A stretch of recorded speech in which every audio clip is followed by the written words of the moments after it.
Heritage, Hyderabad, which is the part of CCRAS under the Ministry of Ayush. So yesterday, sir took the first session on the literary research, and today is the second part. So once again, I welcome Dr. SakethRam ji, and I request all the participants to put their queries on the chat box. So whenever the sir is having time, he will discuss all the queries. So please, SakethRam ji, now the session is for you.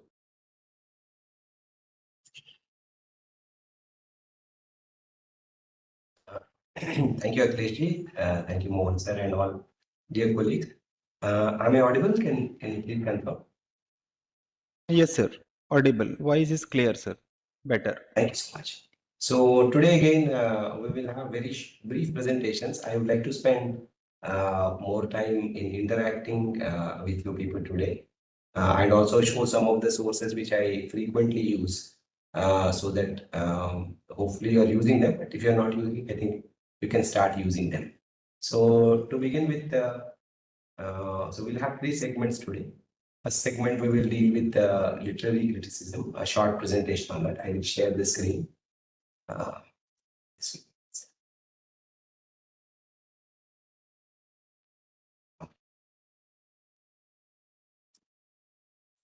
Can you see the screen, please?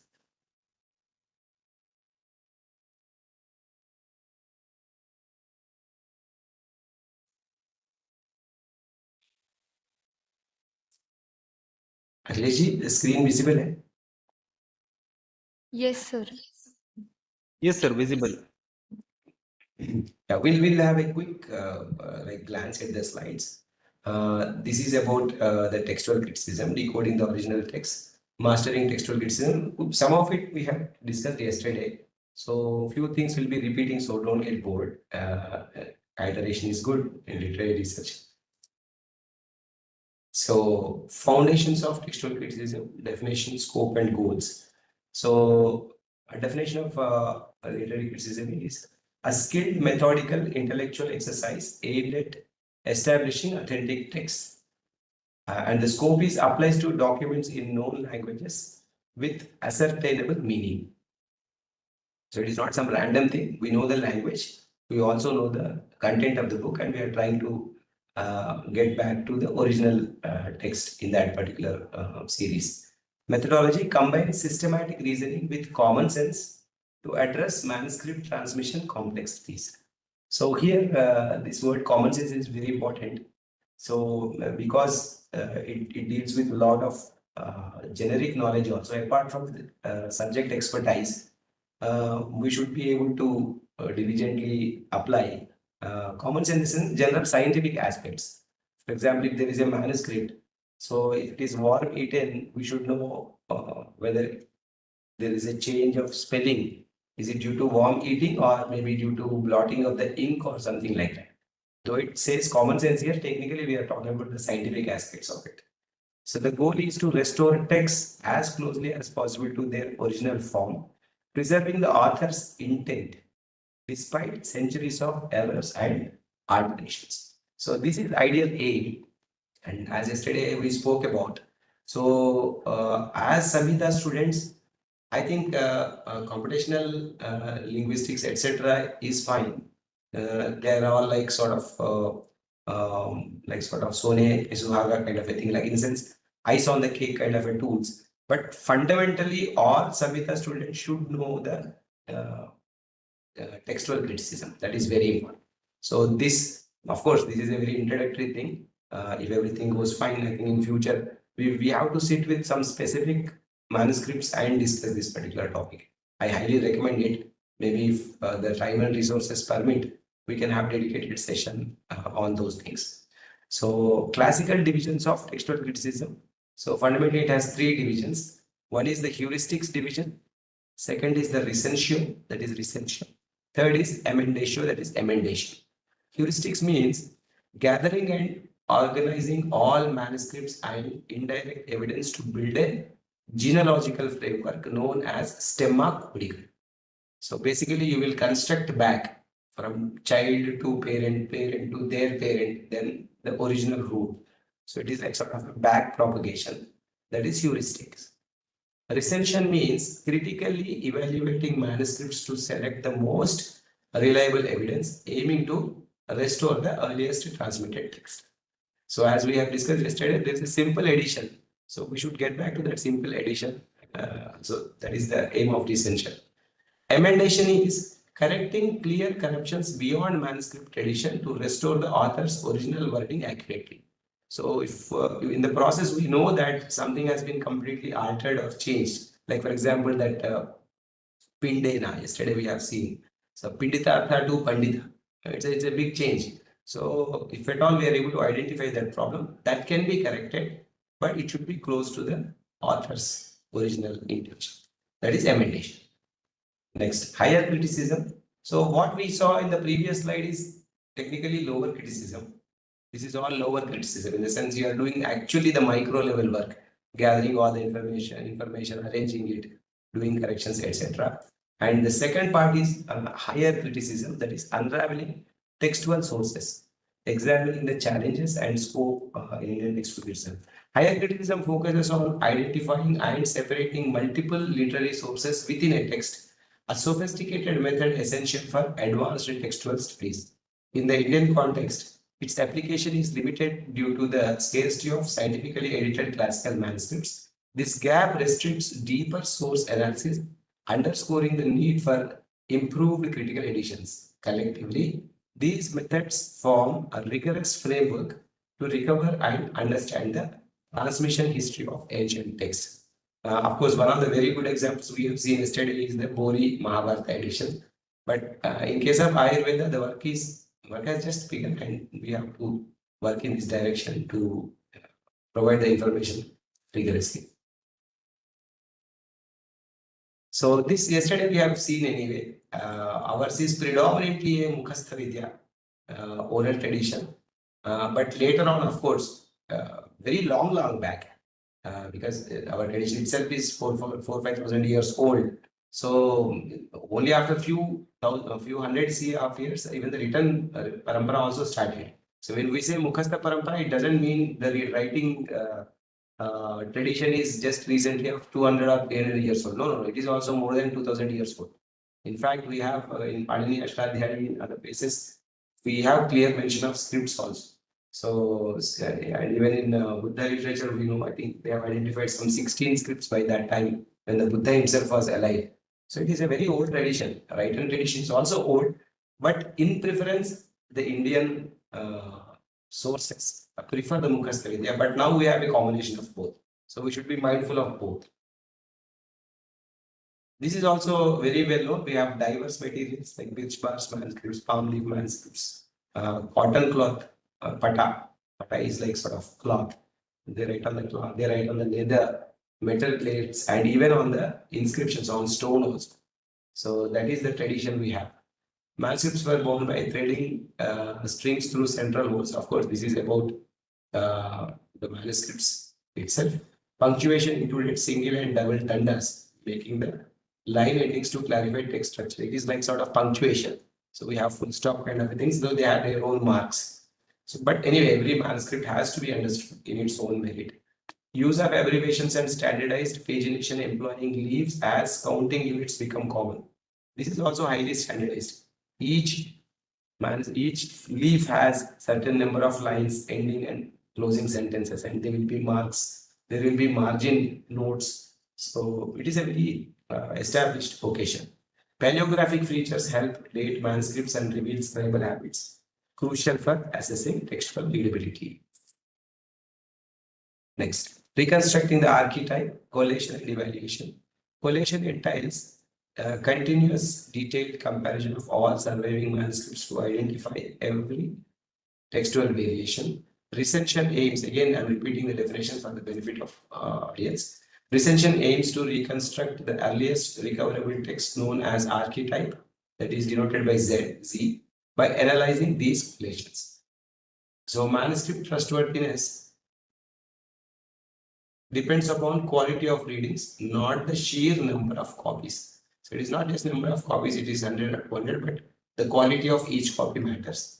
Evaluators weigh manuscripts by the ratio of probable correct readings to errors, avoiding simplistic majority rule decisions. So it is not about majority, but it is about probability of correct reading. Right? It is not like democracy, like 49 versus 50. That doesn't work in the textual criticism. It is always the correctness. Priority is given to independent and reliable witnesses to better approximate the text's earliest form. The nuanced approach refines textual reconstruction by emphasizing accuracy and independence over volume. So it's not the quality, it is so quantity, it is the quality which is even most important. Genealogical method, tracing manuscript lineages. So like family lineages, as I said, the books also have their own lineage and we have to, the first task is to construct the lineage itself. Group manuscripts into families descending from common ancestor called hyperarchetypy. So this is the first parent, like Z. Identify shared identical readings as indicators of a common origin. Use primary filiation tests such as detecting omissions and shared unusual corruptions. Eliminate manuscripts proven to be direct copies, eliminatio codicum descriptorum, since they provide no independent evidence. Finally, this method isolates independent textual tradition, essential for reconstructing the original archetype. Anyway, as I said, this is not the time for understanding each and every aspects of textual criticism, but I'm trying to give you just the Akshara Rashi so that you can build on this hereafter. Navigating genealogical method complexities. Indian manuscripts often show conflation, blending reading from multiple examples, exemplars, complicating genealogical analysis. Identifying secondary relationships require filtering agreements arising after the archetype to isolate original readings. The Texas Simplicio principle favors the simple text over the more ornate textus ornated, but this is not absolute. Sometimes even this complex book also may be original book, very rarely, but in most of the times it is a textus simplicio will be the original text. Scribes may omit or add content deliberately or accidentally, demanding careful intrinsic and documentary evaluation. Accurate genealogical reconstruction depends on balancing textual simplicity with awareness of scribal alterations. So yesterday also we have seen this and repeating them. So what can be the common scribal errors? Character confusion, mistakes from visually similar letters, especially switching scripts like Sharda to Devanagari.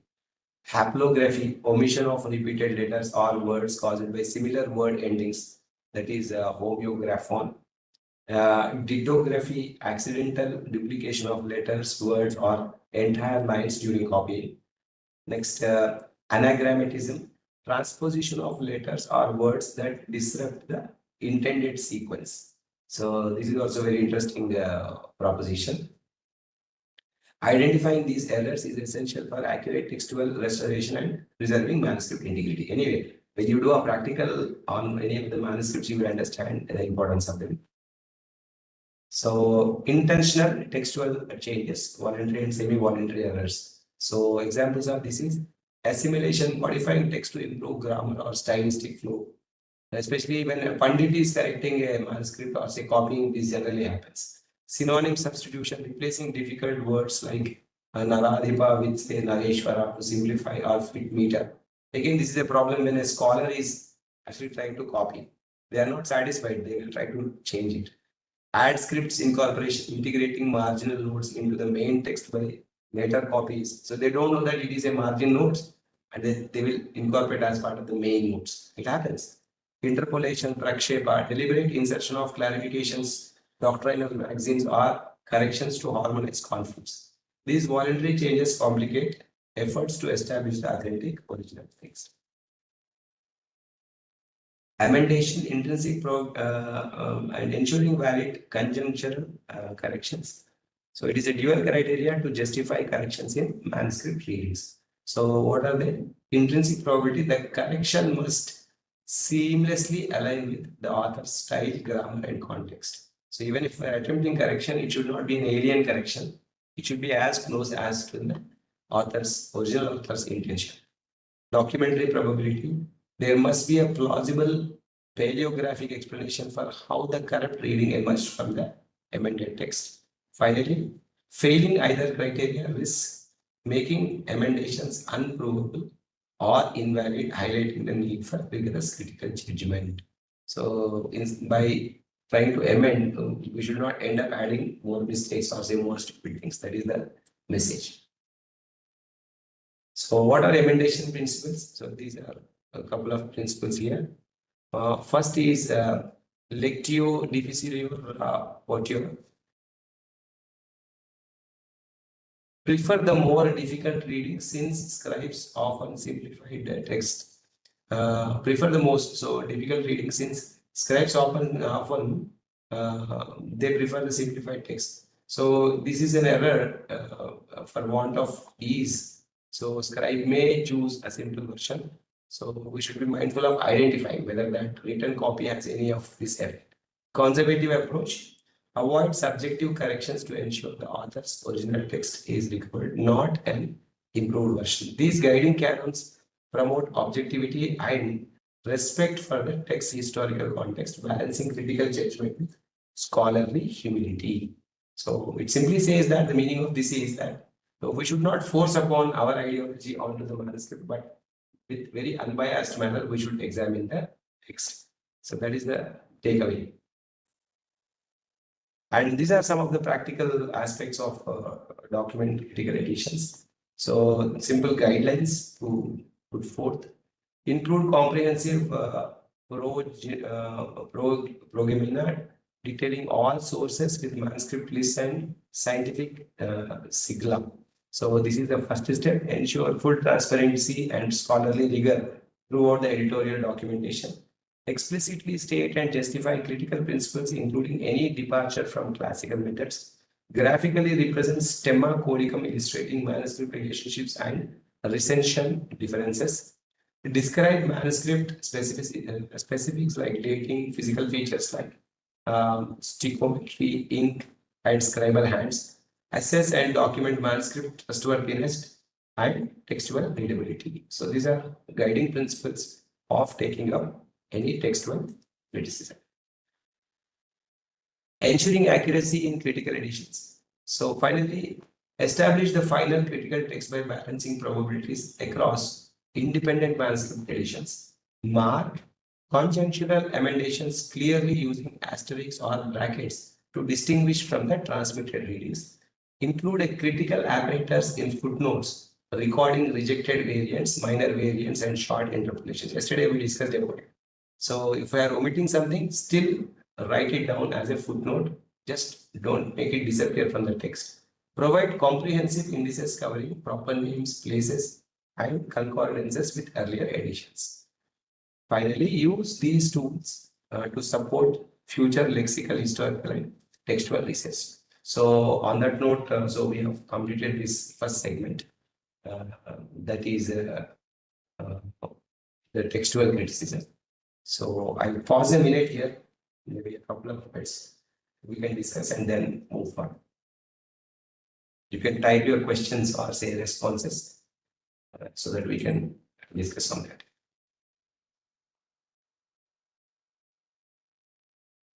I request you people to be as interactive as possible because these are all new subjects for all of us.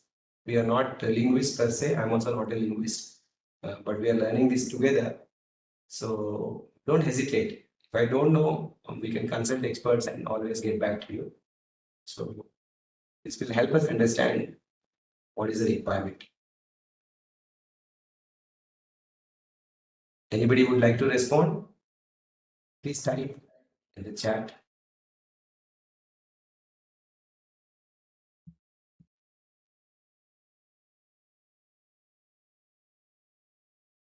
Anybody from Aya Goa?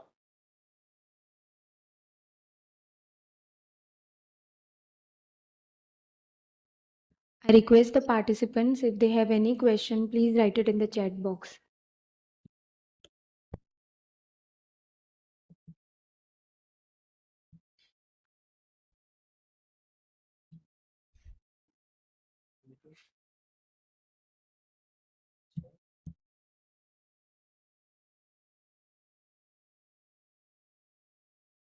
Somebody have to bell the cat.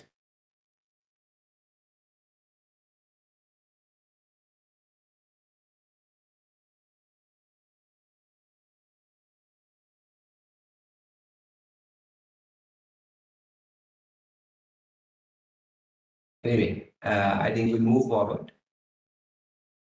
Maybe if you have some, please keep ready. I think Sir, there is one question in the chat box. What is this? Chat. Are intentional textual changes mentioned by scribes on those pages? No, scribes don't do this service. So it has to be identified by comparing with different versions of the manuscripts. So scribes are generally scribes, as we have seen, there are multiple types of scribes, and most of them do the paid service. So it is just a job for them. Of course, they don't have any bad intention, but out of hurry or out of their ignorance, maybe out of even very bad copy from which they are copying, generally these things happen. So generally they can't tell about intentional things unless they are also scholars. But the scholar writer has another problem. They tend to correct things too much. So it is the job of critical editor. So who takes up this job to like sort of identify this. How to identify which is older copy. As I said, there is a very decent methodology for it. Very standardized, almost from 100 years. People know how to correct these copies. But I don't know whether I'll be able to really do justice in this session. As I said, we have to sit with a couple of examples and do this exercise. Maybe I have shown you, shared this Nepali version of Sushruta related articles. I suggest you go through them, then you will get to understand to some extent how to navigate through this. When do we consider the side notes mentioned on folios? I don't understand the question. Side notes have a very specific purpose. Generally, they are meant for like sort of index, say what is the content of the folios which follow. So, but anyway, every manuscript we have to separately examine and see why it is written there.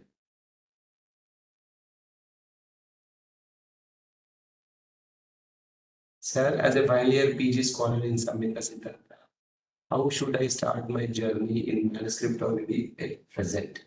You can take up one or two works. If, for example, you can see our Amar portal and you can pick up one of the books if you write through your department. So it will be provided to you.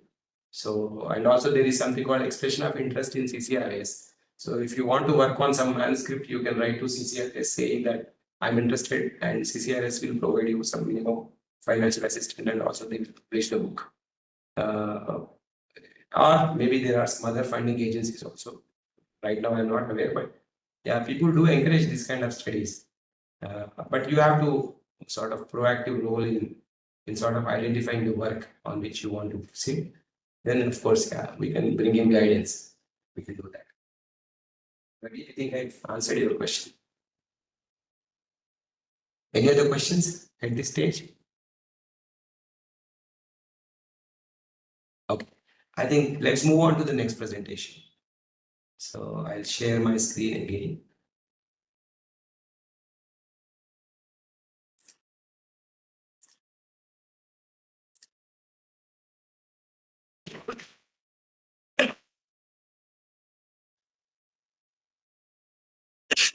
Sorry.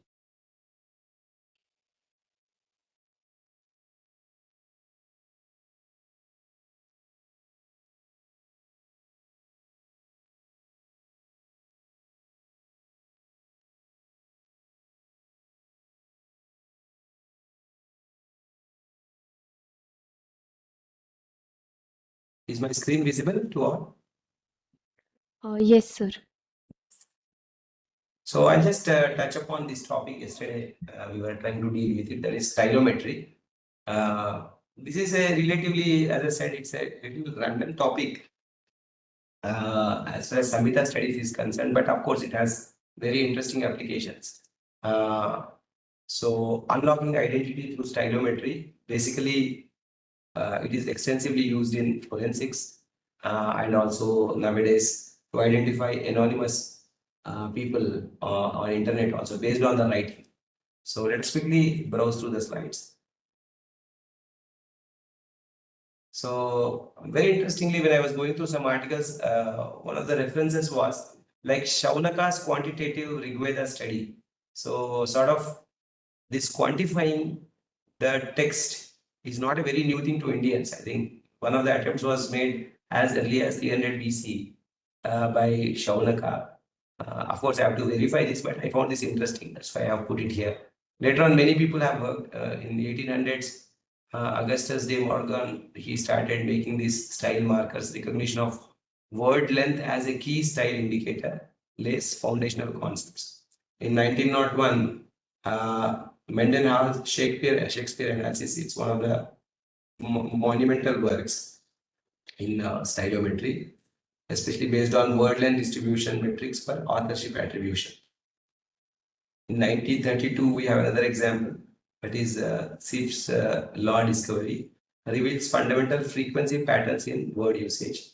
1944, Ewell's statistical metrics develops measures describing word occurrence distributions. 1963, Mortseller and Wallace Bayesian analysis applies Bayesian inference to Federalist papers advancing probabilistic authorship attribution. So Bayesian methodology is a statistical method used in computers. So that was applied to identify the Federalist papers. Scientific interpretations of stylistic markers, key linguistic features that reliably distinguish authorship across texts. But remember here, authorship means it is not about the way people write the textbook. Even if it is a printed book, how they put their ideas into words and paragraphs. We are talking about that style here. It is not just about handwriting. Okay, let that be very clear. So it need not be a written copy by the author.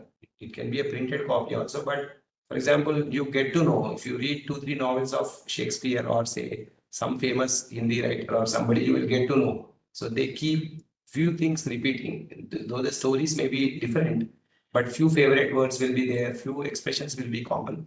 We are talking about that. So what are they? First is lexical markers. Analyze word length, sentence length, vocabulary richness, and function words. Frequent and quantifiable but vulnerable to deliberate alteration. So these are the first markers. Character level markers. Use n-grams, 2 and 3 grams to capture character sequences. Language independent and robust against text noise, ideally in adversarial context. Adversarial means we don't know anything about the author, but we are trying to guess who is the author. In that situation, this second method is good. The third method is syntactic markers. Examine grammar, sentence complexity, and part of speech usage. Provide structural insight, but depend heavily on language and parsing accuracy. So this is completely a language grammar based understanding. Finally, semantic markers. Analyze thematic and contextual word usage. Offer a deep meaning extraction, but remain challenging to automate reliably. So all the 4 methods are different, all are useful. Every method has its own purpose. Unlocking stylistic insights with feature extraction. So here, what are the steps to actually proceed with stylometry? These are the steps. So what is the intention here? Transform raw text into meaningful numerical data for precise authorship analysis using advanced computational techniques. Nowadays, this is more important because we use internet, AI for generating a lot of text. So even here, if somebody wants to see, for example, whether CCRAS-National has actually written this piece of work or not, there we can easily, not easily, with the help of stylometry, we can make out. So if you have data of my previous articles, for example, or say writings and current works which I am generating proudly through AI, so you can definitely find some difference.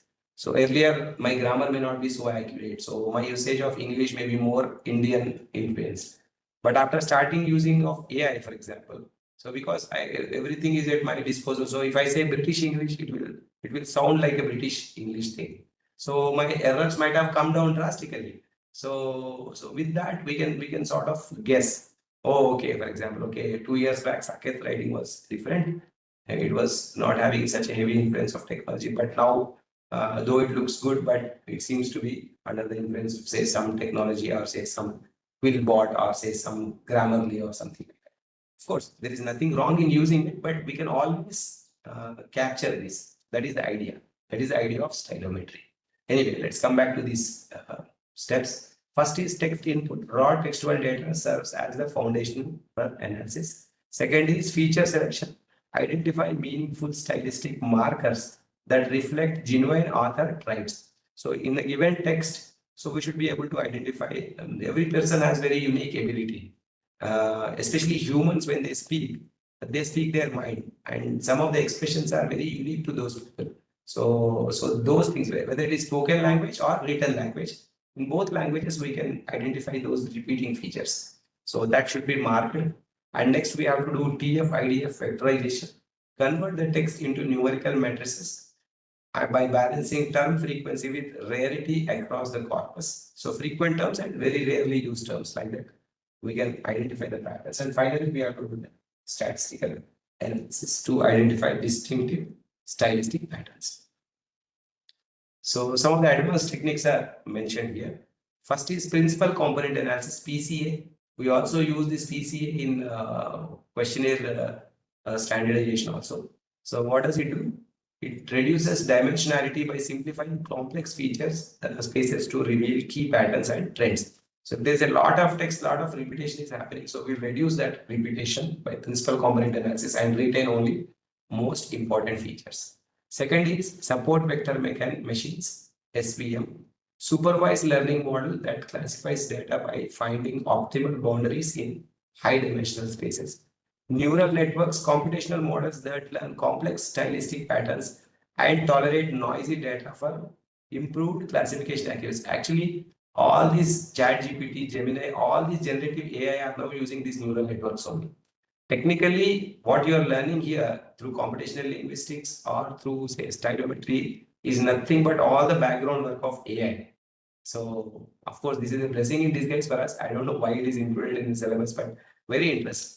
And I'm happy that the Samhita people are learning it. So, I think now we are going to be the new engineers for this AI, I'm sure.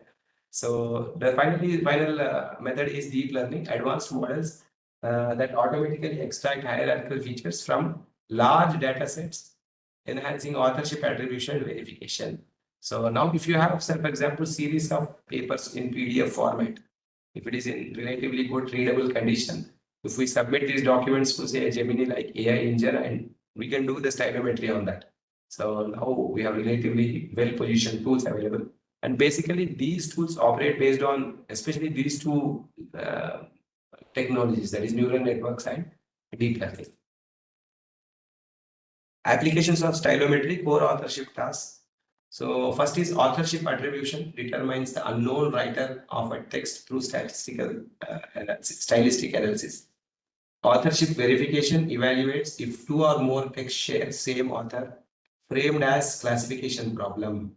So we don't know. Actually, in one of the Nigantus, Dhanvantari Nigantu, especially there's a Nigantu named Dhanvantari Nigantu. Dr. Kamath sir has done this evaluation. So why name Dhanvantari? Is it written by Dhanvantari? Actually, he has done a very good analysis. He has compared most of the verses with the Sushruta Samhita.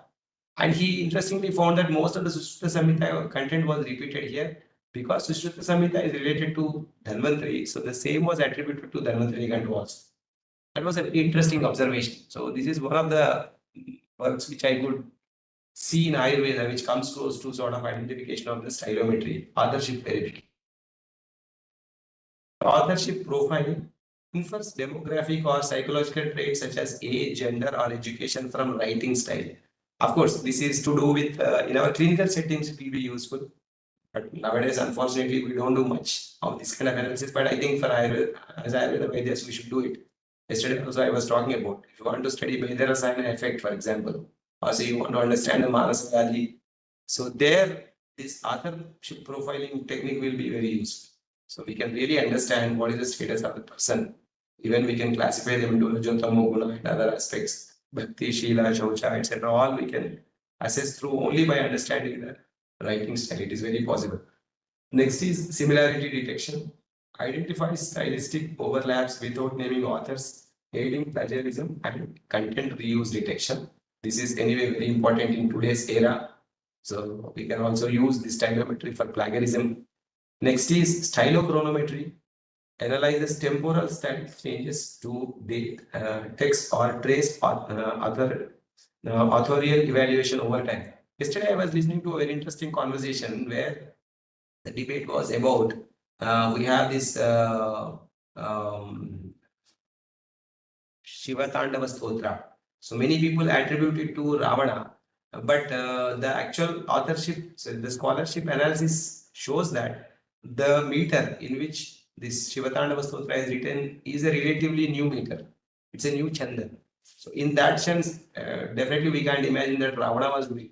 Maybe some person with the name of Ravana or with a pen name Ravana might have written it. It's a great poetry, but definitely we can't right away attribute it to, because it doesn't have any similarity with the Valmiki's Ramayana's poetry. So at least it is a completely different poetry, relatively new poetry, which has a lot of sound effects. And so like that, stylometry also we can do. In Sanskrit, we can do a lot of profiling based on this. For example, many people attribute a lot of shlokas to Shankaracharya.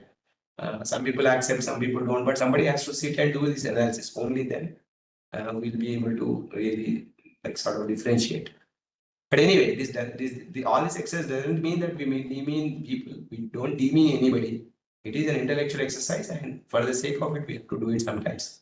Next application is forensic linguistics and cybercrime applications. This is also a very niche domain. Authenticate documents and resolve authorship disputes in courts using stylometry alongside handwriting analysis. Analyze emails, social media posts, blogs, and threatening letters to support cybercrime investigations and social media forensics. Adversarial and stylometry studies techniques like obfuscation or conceal identity, especially today's social media. This is very rampant. Examine imitation tactics used to frame others by mimicking writing styles. Understand machine translation as a method to mask original writing style and email detection. Countering these tactics is essential to maintain the reliability of forensic evidence. So, overcoming key challenges in stylometry. First is active malice. Authors may intentionally disguise their style, undermining analysis methods. So, if somebody who is expert, so definitely criminals think ahead of the system. But anyway, whenever we are science backed, still we can pick up them. So if somebody is trying to fool you, of course, there are smart methods to pick it up. Limited text length, short forensic samples restrict statistical reliability. Minimum length for robust result is uncertain. So this is also a smart way of doing it. If a person is smart enough, they will not give you enough length of words. So, but still, of course, we have good computational ability. We can still make it out. Style evolution. Authors' writing style changes over time due to personal growth, life events, or external influence, complicating attribution. So this is also very interesting. So what I used to speak or write maybe 20 years back and today definitely is drastically different. So but that transition also we should be able to find. Generally they do that. So they try to guess the age and education level also. When we do stylometry, even methods are there to identify that. So these constraints require cautious interpretation and development of advanced techniques to reduce uncertainty. Right. Ensuring judicial reliability of stylometric evidence. Because it can also serve the legal purpose. So this particular paragraph makes sense. Stylometric evidence faces judicial scrutiny due to methodological gaps. To satisfy legal benchmarks like Joubert criteria, stylometry must prove falsifiability, disclose known error rates, adopt standardized protocols, and reflect scientific consensus. A key challenge is the absence of a unified probabilistic framework to quantify evidence strength, which weakens judicial trust. Experts must deliver transparent statistical assessment while avoiding direct legal conclusions or authorship, preserving the impartiality essential for forensic validity. Anyway, this jargon, just don't worry. Basically, we are doing the pariksha here, pramana pariksha. I'm just giving an opinion. We are not judging anything. Judgment should be based on many other factors. And that is the meaning of this paragraph. Quantifying stylometric evidence with likelihood ratios. So ELFSI, this is an agency which endorses this kind of methods. So it endorses the likelihood ratios, LRs. They are factors to measure stylometric evidence. Don't get afraid of this jargon. This is just an introduction and you have enough time to build upon it.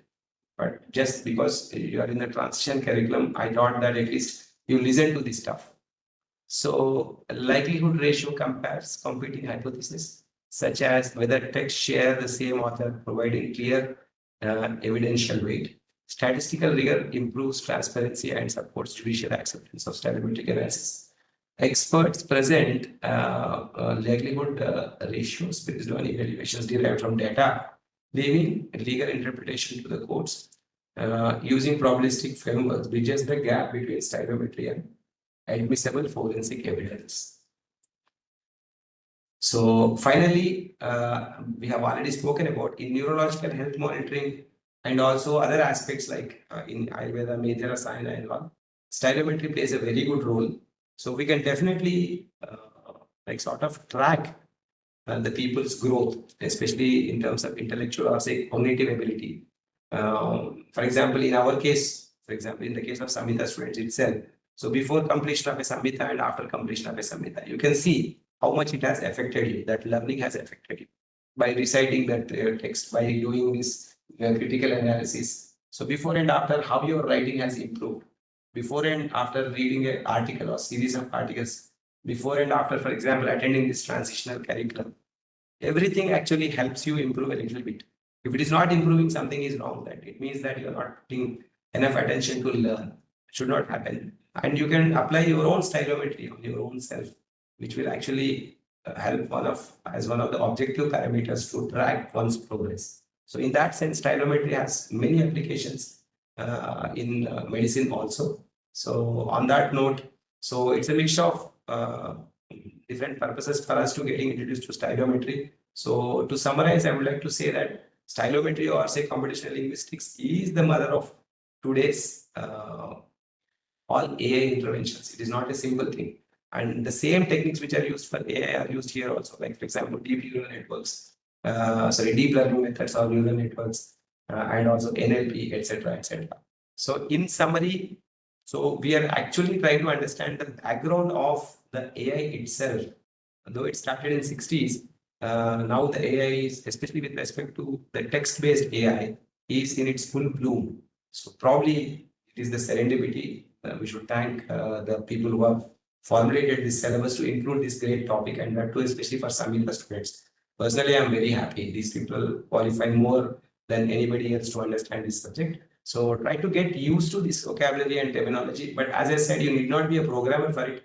But to the extent of what a programmer can do and what can we do from the literature side, if we are very clear, I think we can definitely collaborate and do wonderful things by learning these techniques. So anyway, this is the whole.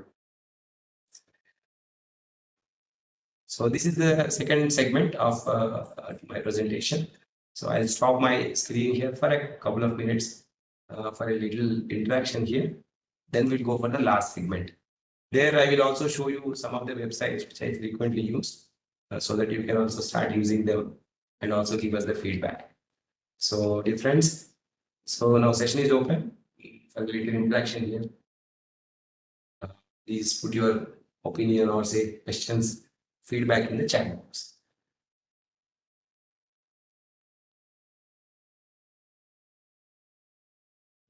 Yeah. Participants are requested to please put their queries into the chat box.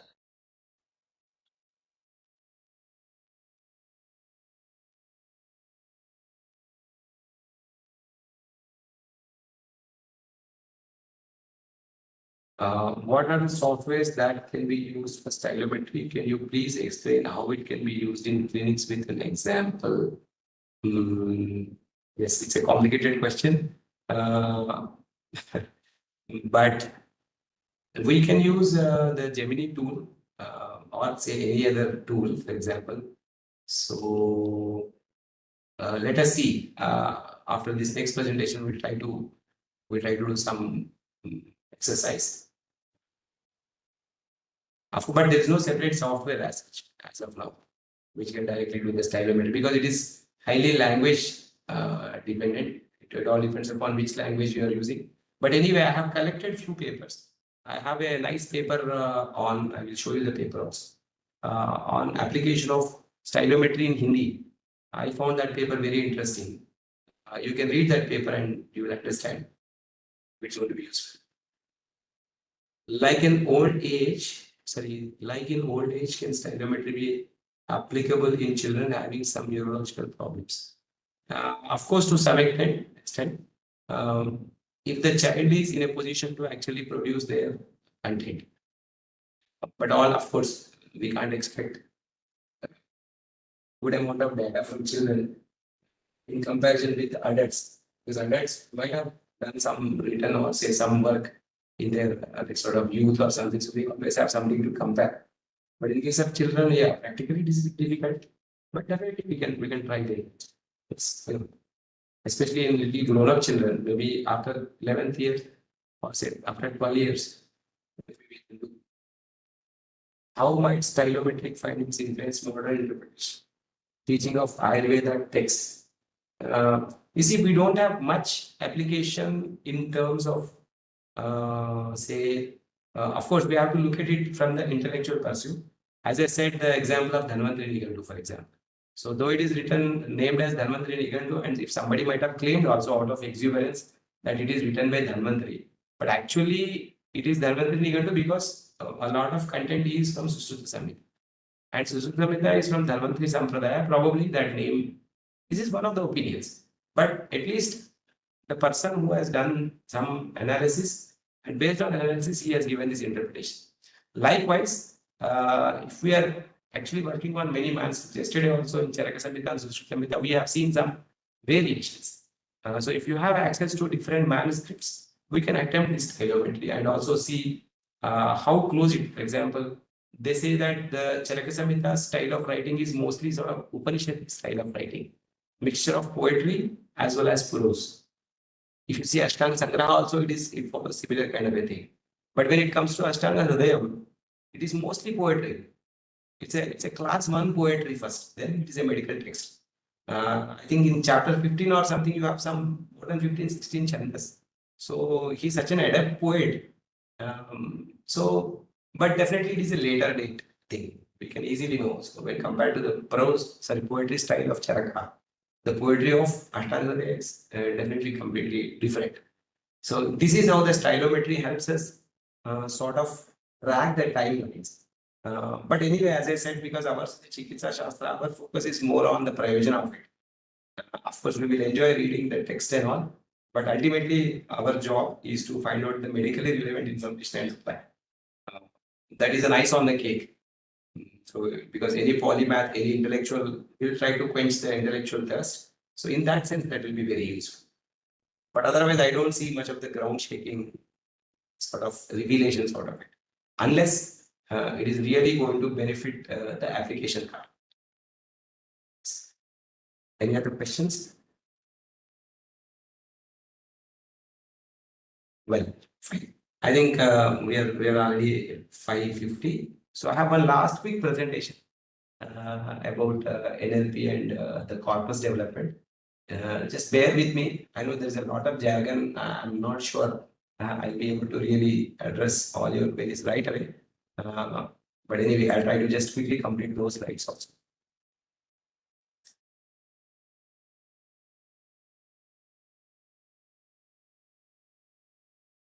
So let me share the screen.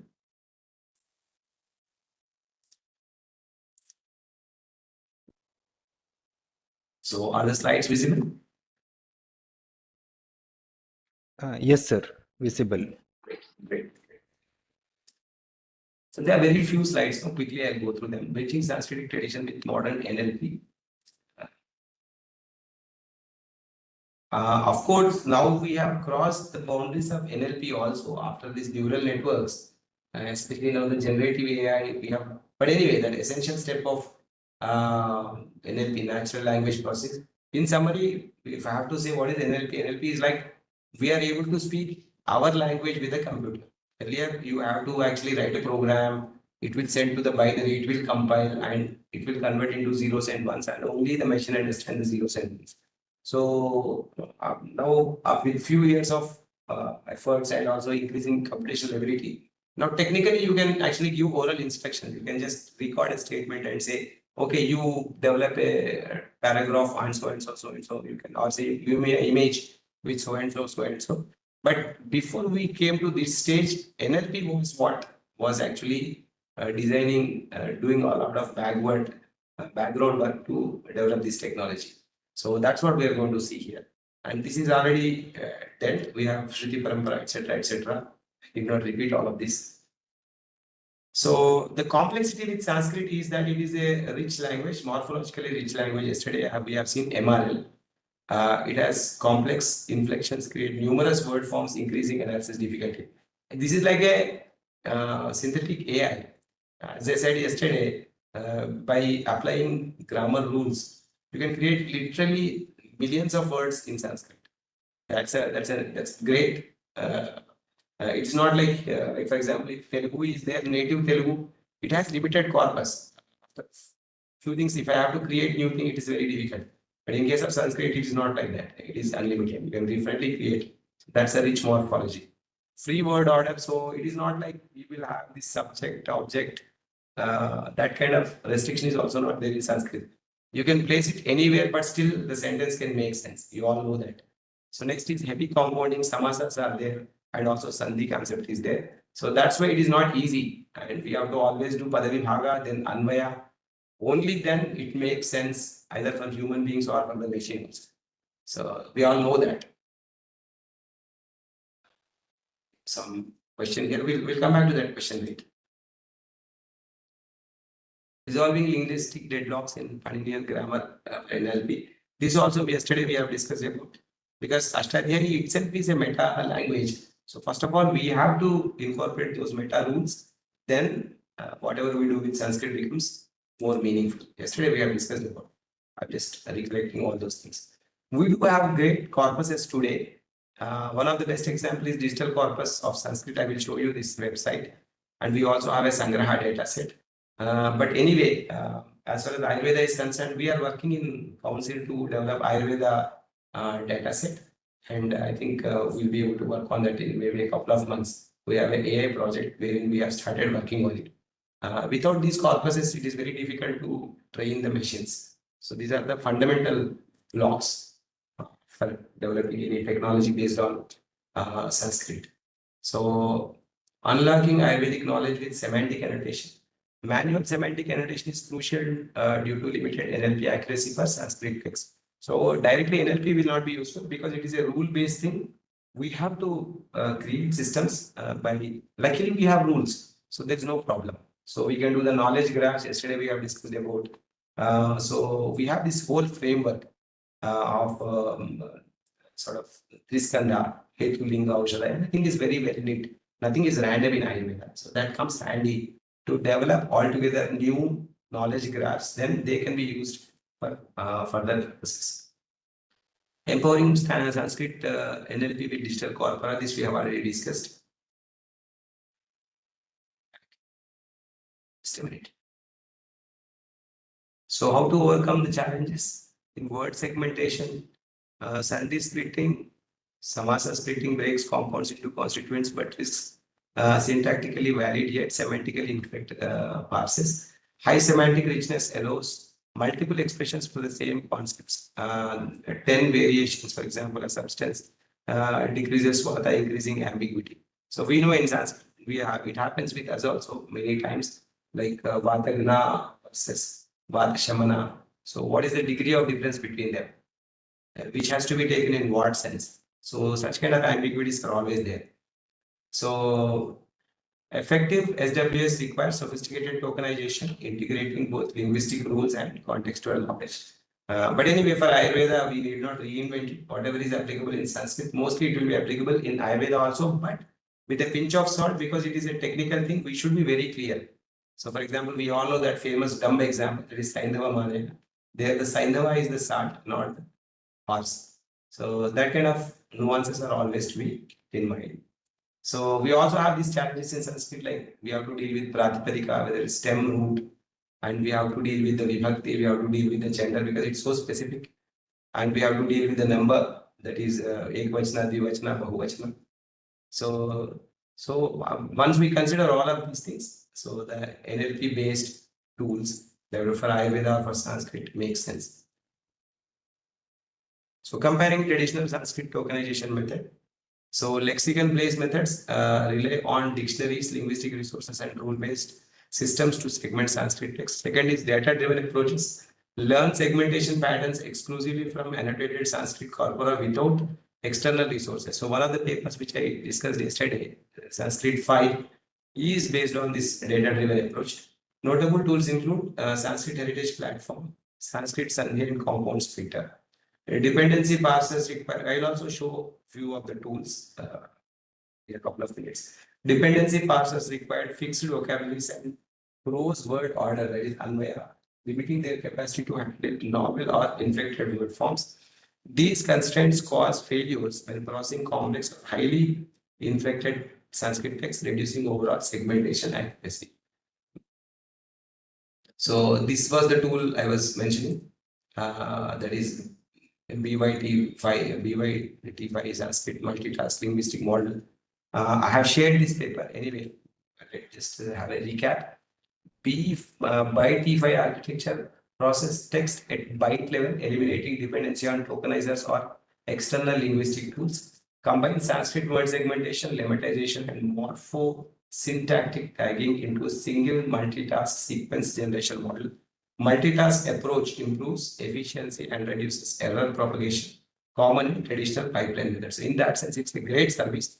And to the best of my knowledge, I think this is the only tool we have right now at this level, at the level of byte level thing, not at tokenization level, at byte level. It combines Sanskrit word segmentation, lemmatization, morphosyntactic tagging into a single multitask sequence generation model. Multitask approach improves efficiency and reduces error propagation, common in traditional pipeline methods. Byte level design enhances robustness to unseen or rare word forms, crucial for morphologically rich transcript. As I said, it should be able to predict a new word also, and otherwise the purpose will not be solved. So that's one of the primary requirements of Sanskrit. So BYT5 Sanskrit sets a new benchmark in Sanskrit word segmentation, bridging lexicon-based and data-driven approaches. It demonstrates versatility by excelling Vedic dependency parsing and OCR post-correction tasks, trains and infers pseudo-paragraphs up to 512 characters, enabling use of wide textual context. Contextual awareness improves resolution of ambiguities and accuracy in complex morphological structures of Sanskrit. Efficient serialization for morphosyntactic tagging. Complex morphosyntactic tags in Sanskrit are often long and cumbersome for byte-level models. A novel serialization strategy compresses these tags into fewer characters while preserving the essential linguistic details. This reduces sequence length, enabling faster and more efficient processing without accuracy loss. Such compression is vital for multitask models like BY, T5 Sanskrit, supporting scalable computational linguistics across large corpora and diverse applications. So this is about one of the latest papers I thought we should all know in the computational linguistic domain. It's a very interesting paper, and it has solved a major problem of byte level tokenization. So keeping that view, so I have shared it. And now I will also show this paper to you. This is the paper. Can you see this paper? Can somebody please confirm? Excuse me. Yes, sir. It Hello. is visible. The slide, the paper is visible. Yes, sir. Good. So this is the paper on which the previous presentation was based upon. One model is all you need. BYT5 Sanskrit, a unified model for Sanskrit NLP tasks. So please do read it and have a great regard for Oliver Helvish. I will show his other works also. I met him in Hyderabad University some time back. He is not employed with any university, but single-handedly he has done a big service to Sanskrit. Still some problems are there, but nevertheless, we should thank you. Rest of the team members, I don't know, but about Oliver Helvich, we know his work and their contribution to the domain of Sanskrit is monumental. So I'm not going to read this paper anyway, but I'll scroll through this. And my request to all my young colleagues out there, please make sure that you have a habit of reading such papers. Even if you don't understand at first level or you understand partially, don't mind. Keep reading it. That's worth doing it. You see the numbers here, such staggering numbers. Number of characters, if you see here, huge numbers. So literally, they have crunched it. See? So what they have done, it's a huge work. Initially, they scanned all the Devanagari text. Oliver has written a program for OCR, optical character recognition. Then he has converted that into clean text. And then they converted into IAST format. You can see here, International Alphabet for Sanskrit, because that reduces the load on the computers without losing the pronunciation and other details. Then they have developed this tool. So in that sense, it is a humongous work. I just blown out looking at this. Nothing of this kind of work is being done in India right now. But nevertheless, I think if we all agree, we should work on Ayurveda corpus like this. So like these numbers, so we should have Charaka, Sushuta, Vagbhata, all these things we should be able to convert them into characters, white level characters, and develop a LLM. If you are all with me, we can do it together. I think we can take Papaya, Go and other institutions in this. We should venture on this. It's a great inspiration for us. So please go through this paper. I request Akhilesh ji and the team to share it with all of you. So this is one paper I thought I will show with you. And now I will show you the corpus of what Oliver Helvish has developed. So you see this? This is the digital corpus. Can you see my screen? Yes, sir. It's visible, clear. So of course, now in BY5, they have crossed this also. This is an earlier one. If you can see here, see the number of textbooks. A lot of Ayurveda books are also there. Abhinava Chintamani, etc., etc. Apart from other secular works, it's a huge corpus. All this is done by single individual. You see, we have Dharma Shastra, Ayurveda, all textbooks are available. So based on this, they have further developed this particular work. And we also have a great source of Sanskrit literature at sanskritdocuments.org. Please make it convenient to go through this.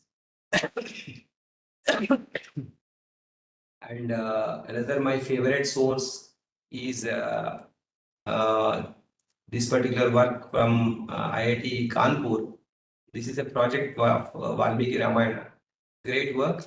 So you can read, and they also have a Gita super site where a lot of Indian texts are parsed, everything they have done, including audio they have done. If you can see here. So for learners, these are very good sources. So, I request our young colleagues to spare some time because this has two advantages. One is that you can complete one of the epics. So they say that before you learn Vedas, it is better you learn epics like Mahabharata and Ramayana, and then if you come back and learn Ayurveda, it makes more sense. They are so rich in examples, real life examples. In fact, in Hyderabad, there used to be a great Vaidya called Pradyumnacharya Nirangekar sir. He was a Vaidya to Rashtrapati also. You know, what was his curriculum to teaching Ayurveda? He used to teach Ashtanga Hridaya, Madhavanidhana, Sharangar Samhita and Mahabharata. That was his curriculum. And he used to teach only in Sanskrit. He used to say, if you understand Mahabharata end to end, 90% of your job is done.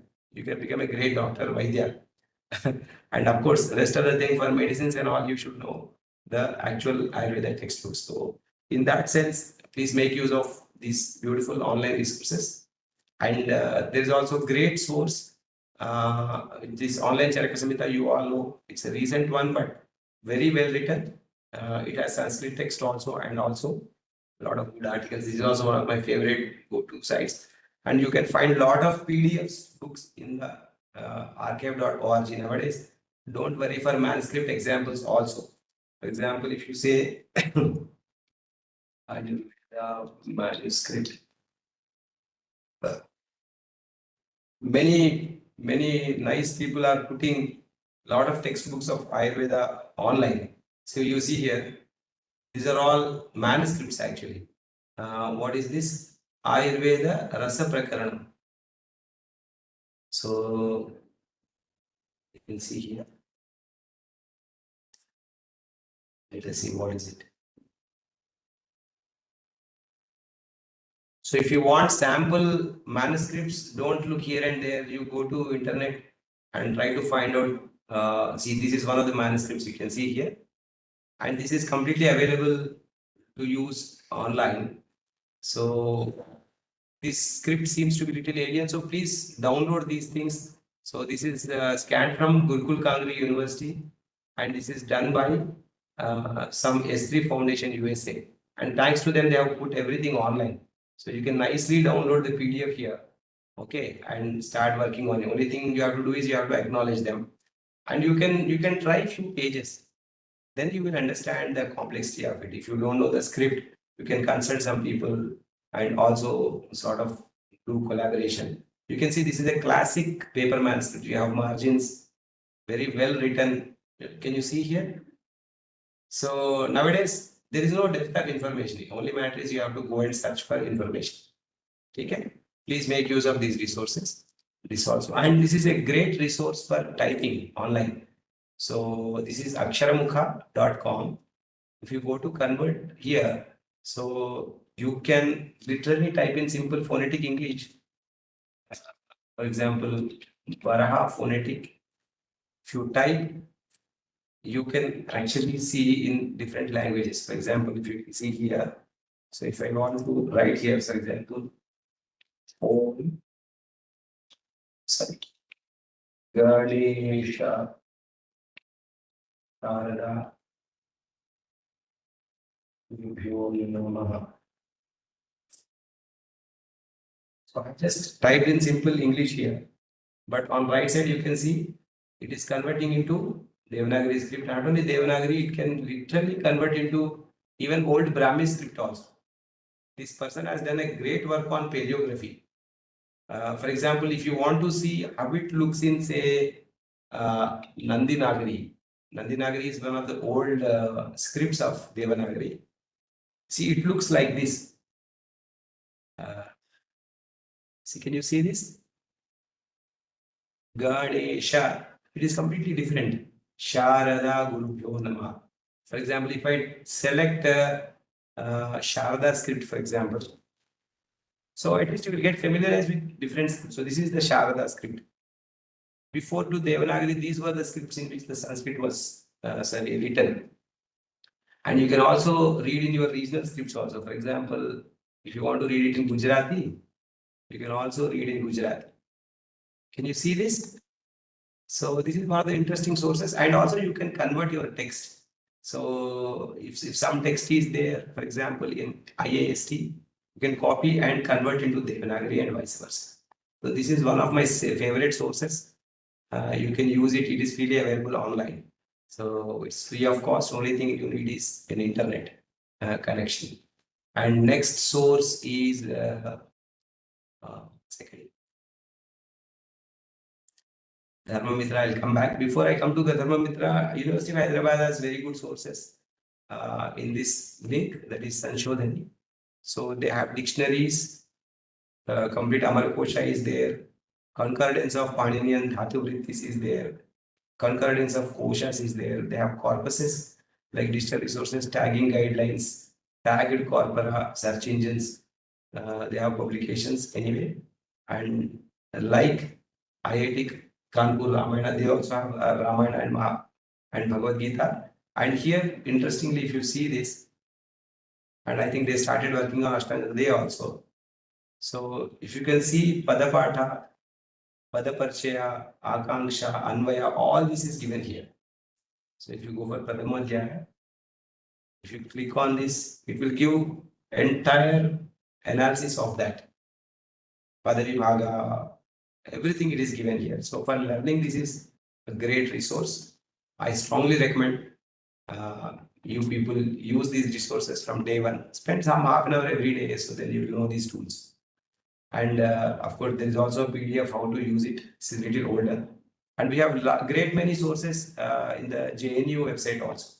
In JNU website, under Girish Nath Jha sir, many works are taken up. Every year, he gives projects for students and they successfully complete put their content here. So, for example, let us see what is Ayurveda Anukramani here. They have some works on Ayurveda. So, Ayurveda search. They have Sushruta Samhita, they have Charaka Samhita, they have Bhava Kashali Gantu. Again, linked with Amara Kosha. Ayurveda I have search, Ayurveda Amara Kosha search. So, like this, you can also type here and also see. So, you see, these are all MPhil and other kind of works. So, I'm not going to detail, please explore. Of course, this is a relatively new source. Of course, they are still, it's in the making. This is our AI generating initiative by India, by IIT Madras. Anyway, we'll come back to this maybe after a few months because I don't see anything substantial right now.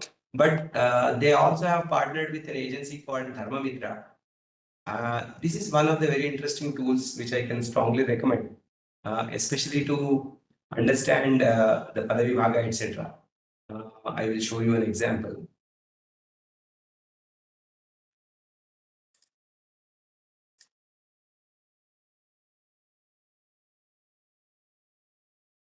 So let us see that.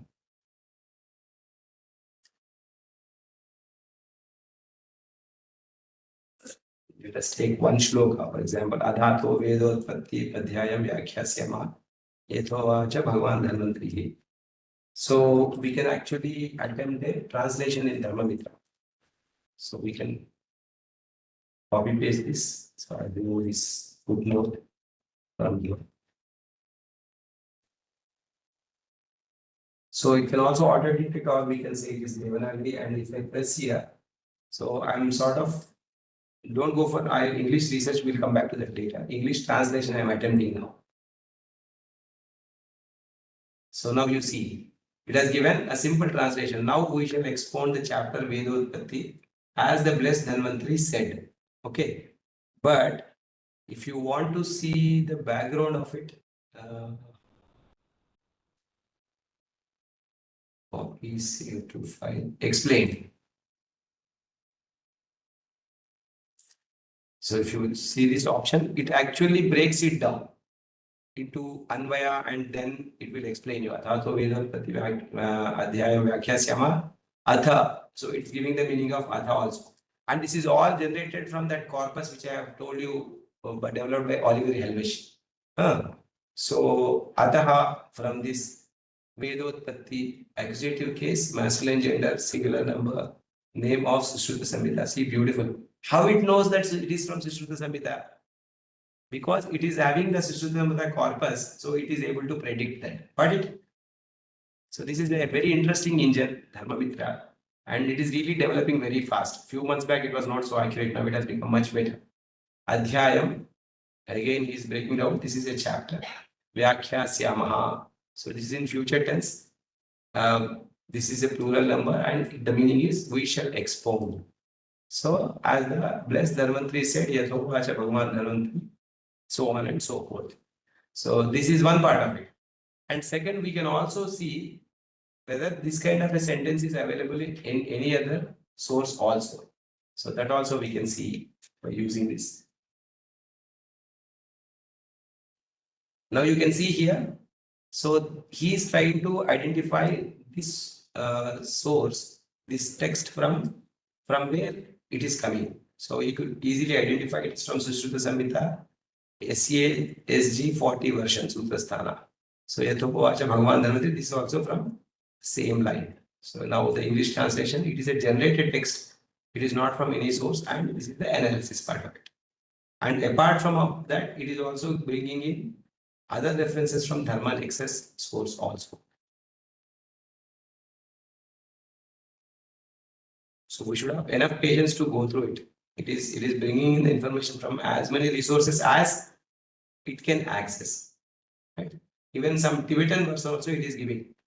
Here in Tantra, in brief, the Bhagavan said, then the chapter on the deity will explain in this. Illustrates the common formula of now the chapter. So why it has come Athado for explaining Athata, some Tibetan equivalent also it has brought in. It has brought in some Pali opening statement. Basically, it is talking about opening. It is not directly related with our text, but it is generally giving you information about how a treatise is opened. So of course, these are all the sources available with it. So from there, it is giving the information and some of the references also it is giving. So this is one of the very interesting sources where we can develop some perspective. So apart from that, you can also translate into different languages here. Sanskrit, Devanagari, etc., etc., etc. Like even Hindi also we can translate. Let us see what will happen. अब हम वेदोत्पत्ति नामक अध्याय की व्याख्या करेंगे जैसा कि भगवान धन्वंतरी ने कहा.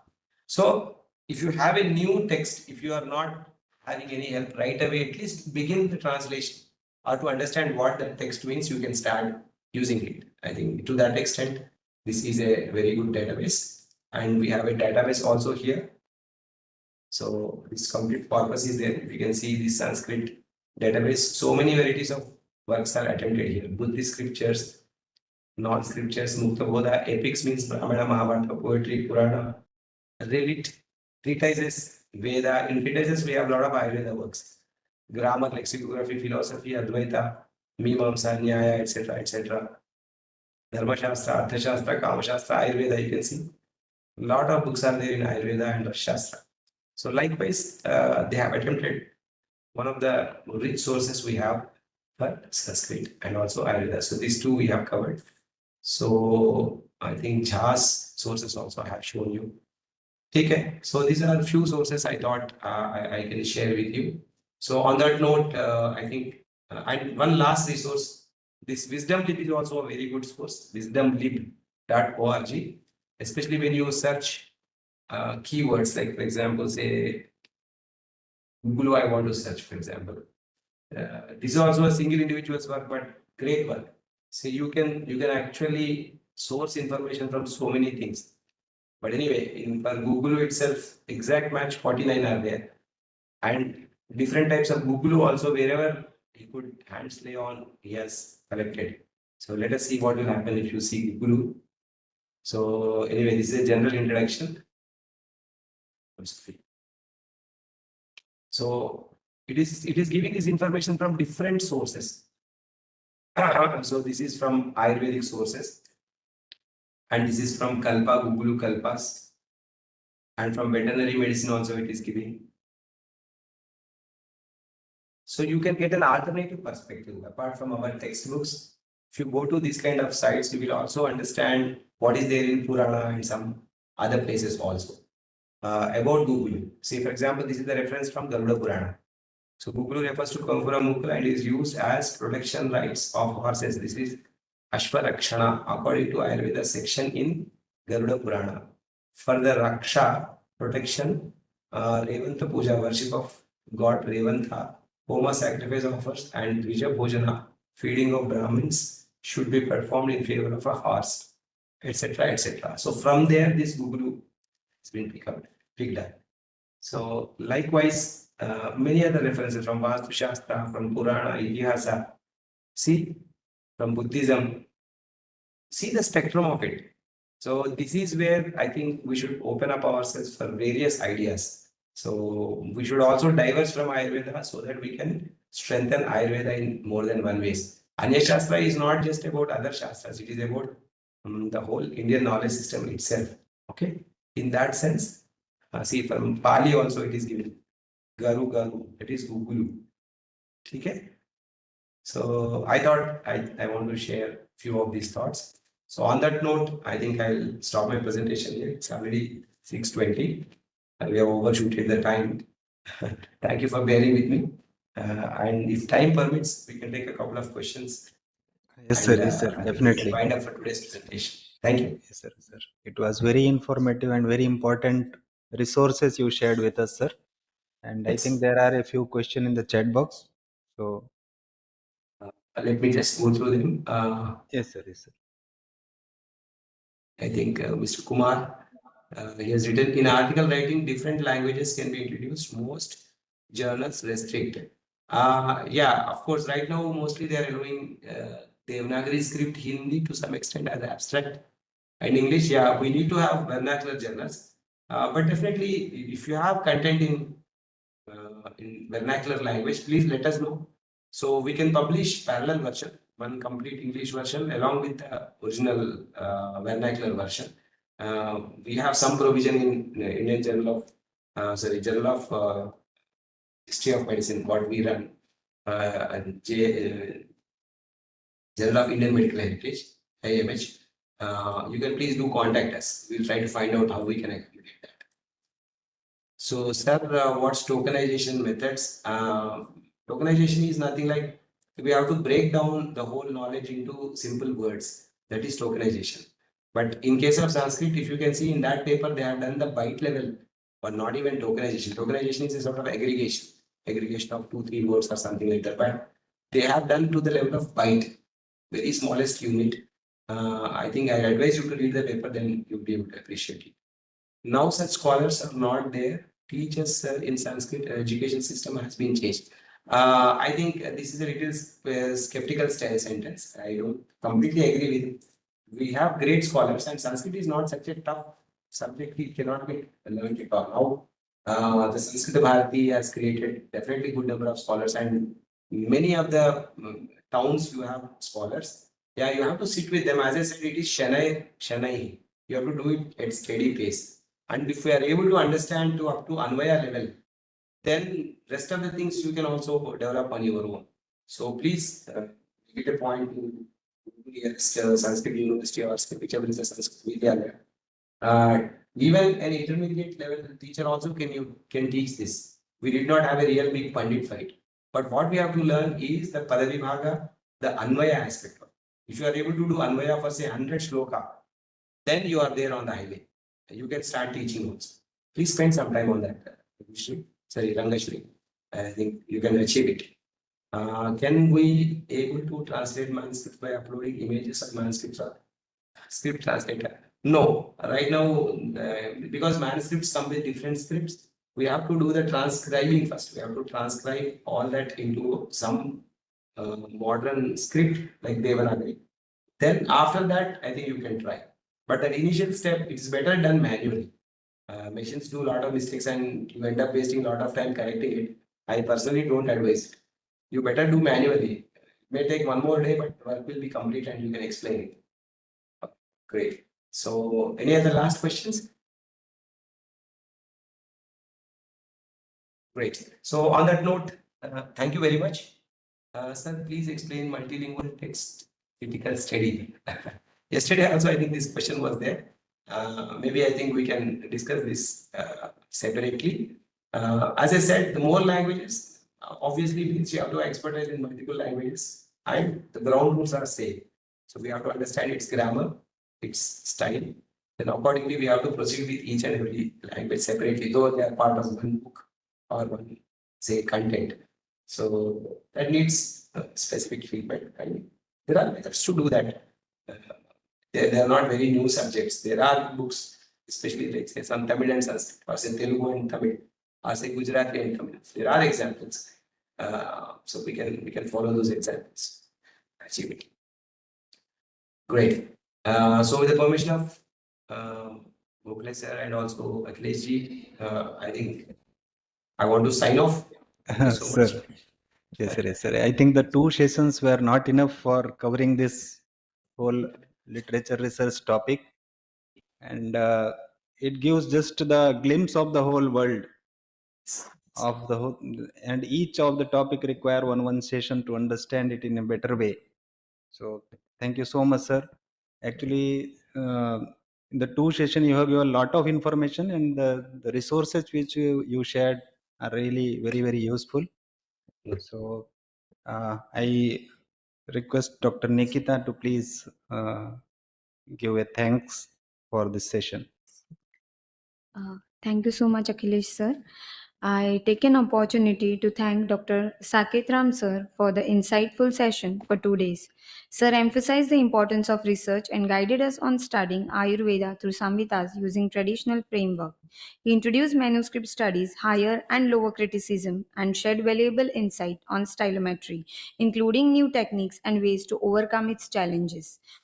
Sir also explored a new topic, that is presentation AI empowering Sanskrit NLP with digital corpora, which focused on making Sanskrit studies easier through technology. A key highlight was the introduction of the BYT5 Sanskrit multitasking tool.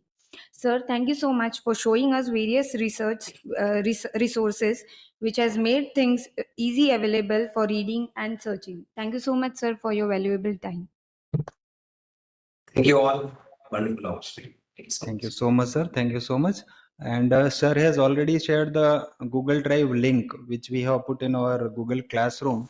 The participants can avail those resources and can go through the detail of each of the topics which sir has delivered here.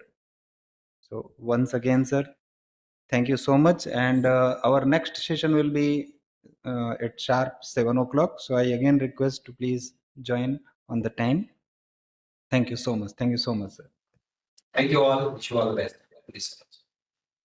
Right.